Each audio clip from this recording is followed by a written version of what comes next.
السلام عليكم ورحمة الله تعالى وبركاته. في الحلقة الثانية من برنامج موضوع في الكورة. في الكورة. اليوم إن شاء الله عندنا واحد الموضوع عربي خاص بالعرب خاص بالعربية.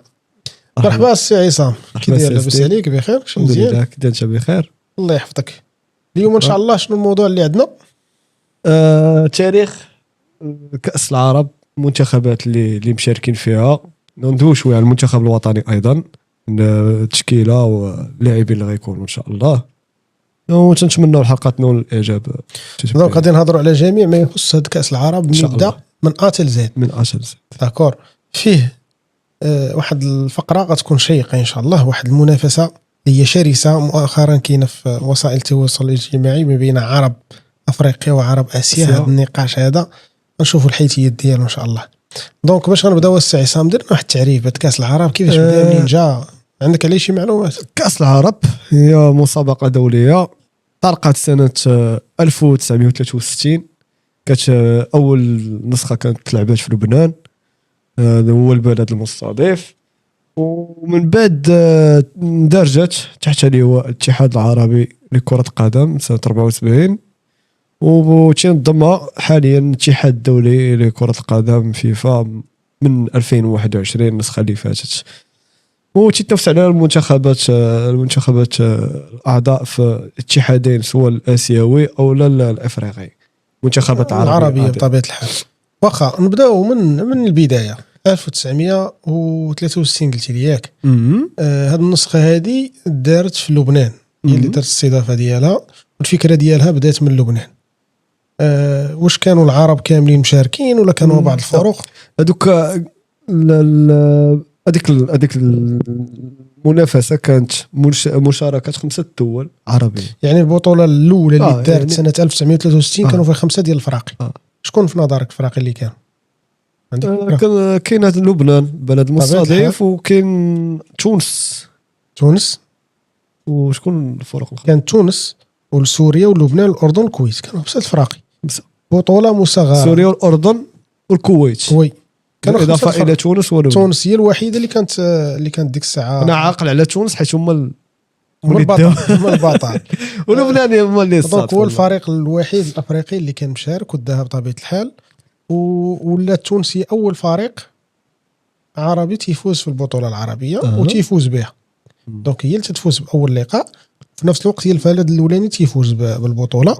هو كانت البطوله نسميوها عربيه، كانوا فيها واحد المجموعه ديال العرب كاملين. هنا كنا غنقولوا انها منافسه كانت قويه، كانت تكون منافسه شرسه. وبطبيعه الحال كجميع المنافسات اللي بدات في العالم دائما تبدا بطوله مصغره وتبدا تطور بشويه حتى ولات كما دابا اللي ولا على الاضواء، ولاو بزاف الدول كيشاركوا، جل الدول العربيه كيشاركوا فيها. بعد سنه 1964 من بعد سنه 64 عاوتاني 5 الفراقي، عاودوا جاو شي فراقي اخرين جداد، بدلات شويه تعزيل. تونس دات البطوله مشات جات ليبيا في بلاصه. دونك العراق حتى هي دخلات، دونك العراق الكويت لبنان الأردن وليبيا. دات العراق ولعبوا في الكويت، كانوا ملعبوا في الكويت. من وراها تنظمت في 1966. 65 ما كانش، لا نقزوا عامين. دونك تلعبات في بغداد في العراق. هنا المنافسه غتولي شويه قويه، غيولوا 10 الفراقي. طبيعه الحال البلد المنظم هو العراق، سوريا، لبنان، الأردن، الكويت والبحرين وقطر والإمارات وفلسطين. والفريق الوحيد الأفريقي عربي أفريقي هو ليبيا، فاز تبيع عاوتاني العراق. دونك هنايا تزادوا عدد المشاركين، ولكن أغلبية ديالهم من آسيا، أغلبية من عرب آسيا. خوتنا ماشي خوتنا العرب اللي كاينين في آسيا. خوتنا العرب اللي كاينين في أفريقيا مازال ناسي. ماشي مازال ناسين، ولكن ما عرفناش اخويا شنو الحيثيات ديال داكشي. هنا دات العراق واحد البطوله 85 كانت غتنظم في 82. كان واحد المشكل كان غتنظم في لبنان. كانت لبنان عندها حرب، دونك تأجلت ل 86. 85 البلد المستضيف كانت هو السعوديه. عدد الدول المشاركه اللي كانوا شاركوا 6 دول، والبطل كان هو العراق. لا العراق عاوتاني. من بعد 88 تنظمت في الأردن، العاصمة ديالها عمان، داتها العراق، شاركوا فيها 10 ديال الفراقي. الأردن والعراق، سوريا والسعودية والكويت وقطر والبحرين والإمارات وعمان. فريق واحد أفريقي شكون هو في نظرك؟ 88. مصر. شكون غيديها في نظرك؟ مصر. مصر مشات بوحدها الوحيدة اللي أفريقية. لا 88 العراق.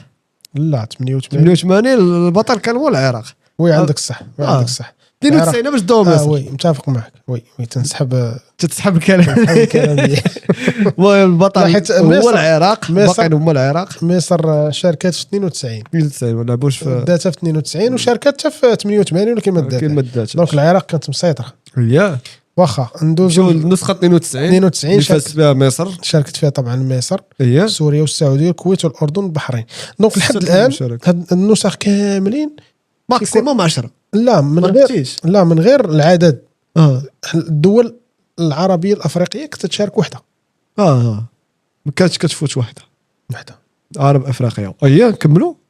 دونك وصلنا 1998. هذه سبيسيال شوية. 98 علاش سبيسيال؟ حيت كان فيها المغرب. وي عندك الصح. هذه أول مرة غادي نشاركوا حنا المغرب في بطولة كاس بعد المستطيل في قطر. سبحان الله عزيز علينا قطر.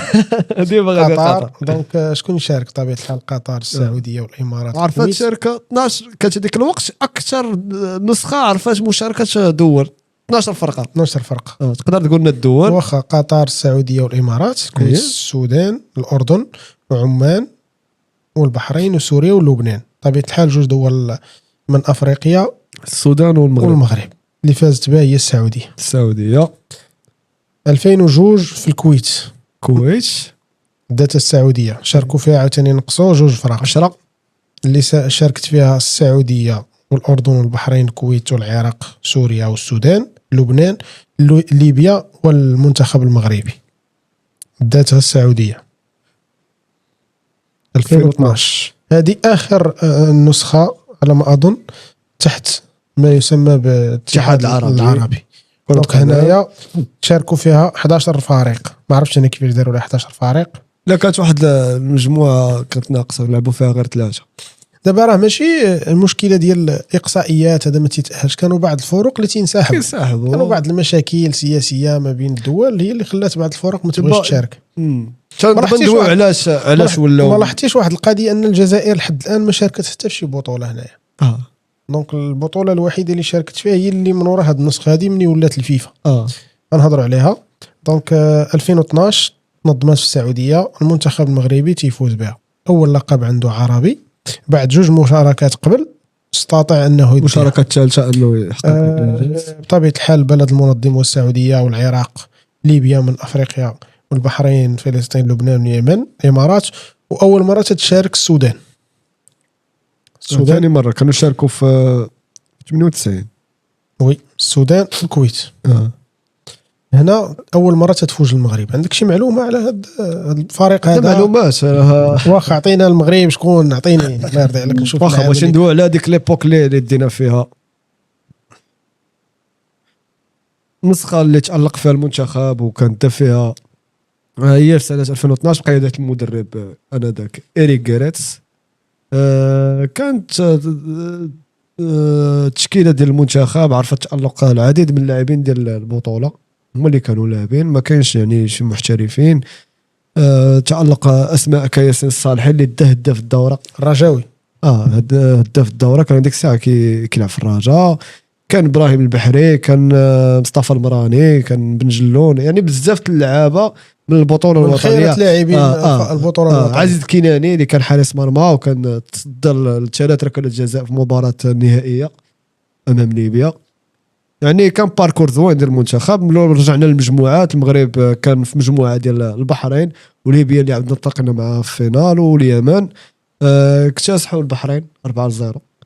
المباراة ديال ليبيا سالات سلبية 0-0، والمباراة الأخيرة ديال اليمن هي 4-0. دونك المباراة نصف النهائي لعبوا المغرب والعراق وانتهت ب2-1 صالح منتخب وطني، ياسين الصالحي وأسامة غريب.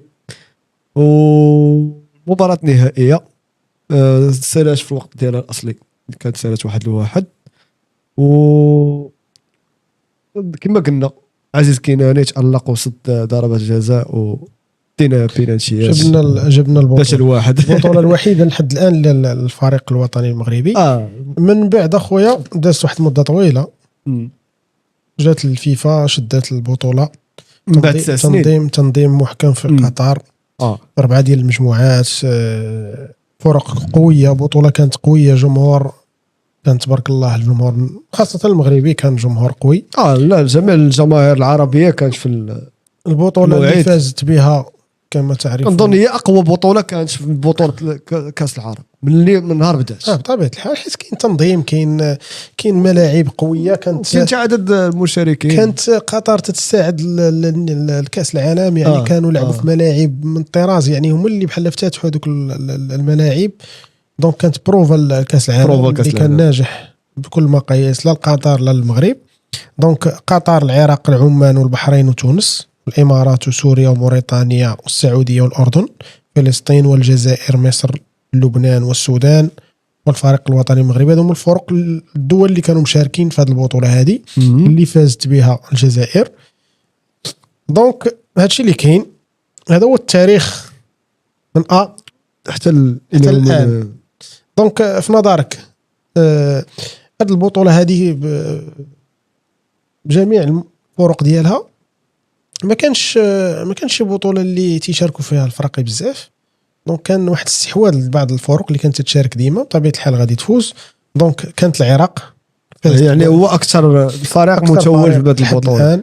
دونك عنده 4 ديال البطولات، وكنظن عندهم 4 متابعين. من 64 66 85 88. عندك السعوديه اللي داتو 2 مرات، اللي داتو في 98 وفي 2002. وعندك تونس، مصر والمغرب والجزائر. يعني تونس داتو في 63، هي اول نسخه، من بعد ما بقاتش دات شي بطوله من وراها. مصر من بعد 92، من بعد المشاركه الاولى اللي ما داتوش، شاركت المره الثانيه داتو. المغرب داتو في 2012، والجزائر داتو في اقوى نسخه في صراحه اللي تفرجنا فيها 2021. دونك من عرب اسيا عندنا فريقين اللي داو كاس العرب فقط. منين؟ منتخبين اللي داو كاس العرب من عرب اسيا. من عرب اسيا هما العراق والسعوديه. وبالنسبه عندنا الاربعه الكبار، تونس، مصر، الجزائر والمغرب. ولكن كاحصائيات تنشوف هما 5 البطولات العرب اسيا، و4 البطولات العرب افريقيا. المهم هذا هو النقاش اللي غادي نشوفه في الفقره الثانيه ان شاء الله.